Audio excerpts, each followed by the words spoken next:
Hello and welcome to Everything to Guppy, a podcast where we go item by item through every item in the Binding of Isaac. I'm William Hughes. I'm joined as always by a real sucker, Gary Butterfield. I'm rushing through this because if you were listening to this on the early release, we just said something really stupid about contacting James Urbaniak. Don't do that.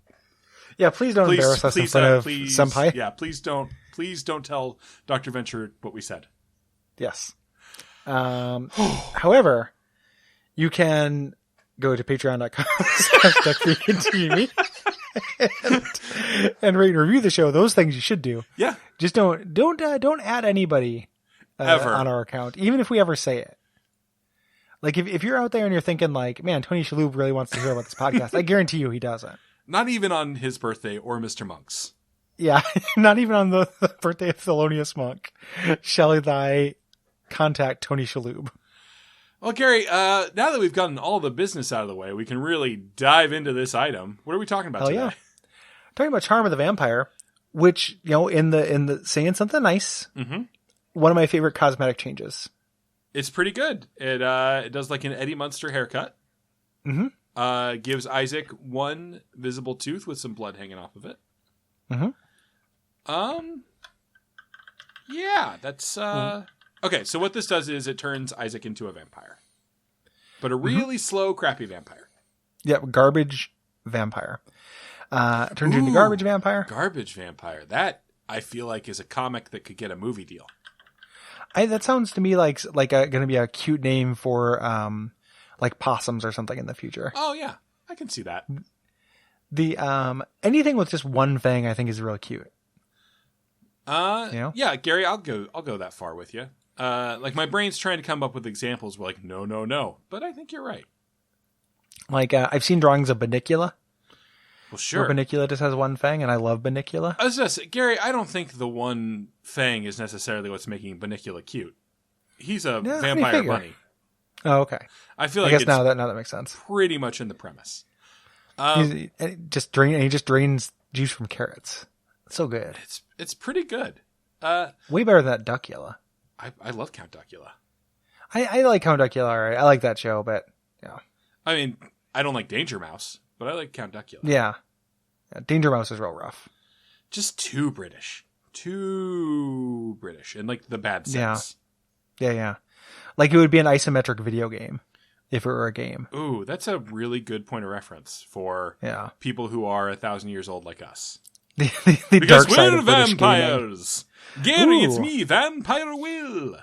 Oh, if you see, I know you're not Vampire Will because if you're a vampire, I feel like you would have made me a vampire already. We have standards. Like, there's a waiting list. I kind of talked about it with the guys, and they were like, "I don't know, maybe." Isn't he kind of fat for a vampire?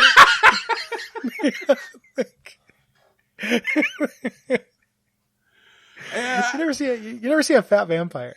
It's just I can't think of anything sadder than an immortal podcaster. Like, he doesn't say it, but if you look at his eyes, you know that he wants to die. I cannot take that away from him. Even I am not so cruel. Immortal, like, man, there would be like, if I were to wish for immortality, like I've done many times on the show, there is a dark, like, genie version of it where it's an immortality, like, you know, trapped editing the Metal Gear Solid 2 wiki or something. You know, it's exclusively, it's just Zone of the Enders fan fiction for me for eternity. Or maybe you just have a Twitter address that's just like one letter off from a famous person's. Yeah.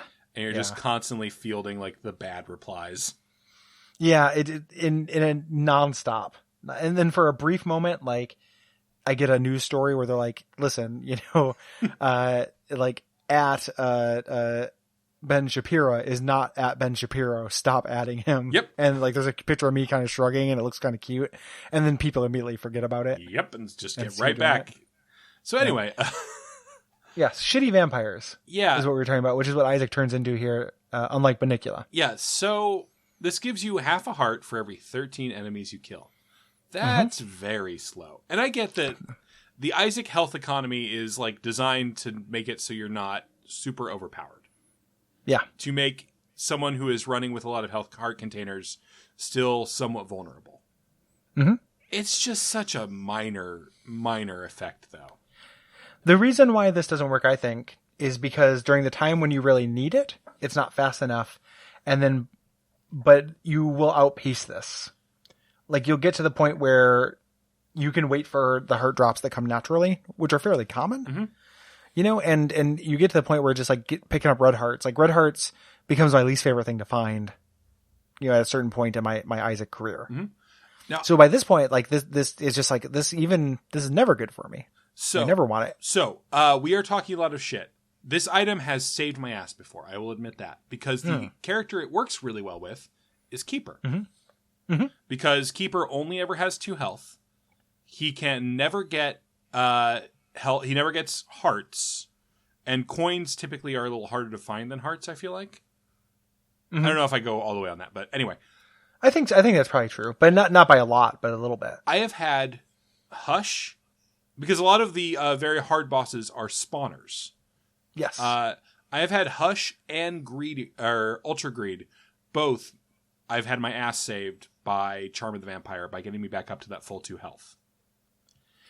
Yeah, I can see that. I don't play as the Keeper, so I don't specifically have it. And the Keeper, since it does red hearts specifically, it's not going to be, or it does health directly, rather. It doesn't do red hearts.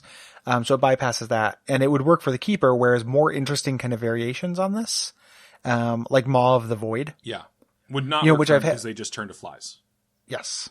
And that saved me in situations with Hush. So maybe if I'd played more Keeper, then I would have a similar... Yeah, my eventual, like, when I finished Keeper, because I will never play Keeper again, probably. Olivia plays Keeper for fun. That's something else. I love her. She's crazy. That's something. But yeah, I have had runs saved and won by this item, so I cannot be entirely down on it.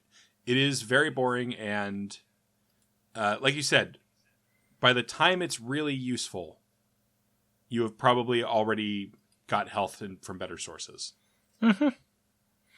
And even then, like, the fact that this is so slow, there are a lot of different... If you're not playing the Keeper specifically, even if you're using this for red hearts in a traditional sense, there's just, like, other ways other even than Maw of the Void that will do this better and quicker. Like, getting Gimpy means red hearts drop at a rate that feels faster than half every 13. Yeah.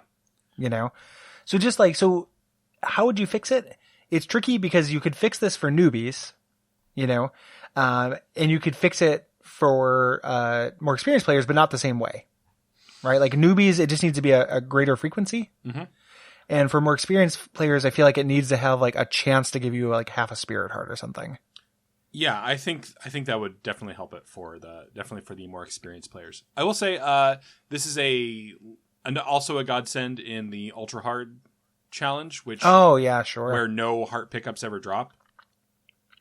Yeah, those are all good points. Those are edge cases of just like ways I don't play the game. Yeah, so it's useful. It's one of the reasons why you're a valued and cherished member of this podcast, buddy. Thank you, Gary. You're bringing an immortal perspective to things. We already did all of the housekeeping at the start of the episode. We don't have to do it again. Good night, my children of the evening. Children of the evening sounds very... My children of the late afternoon. Oh, it's getting pretty Russian. Getting pretty Russian. Dusk's teens.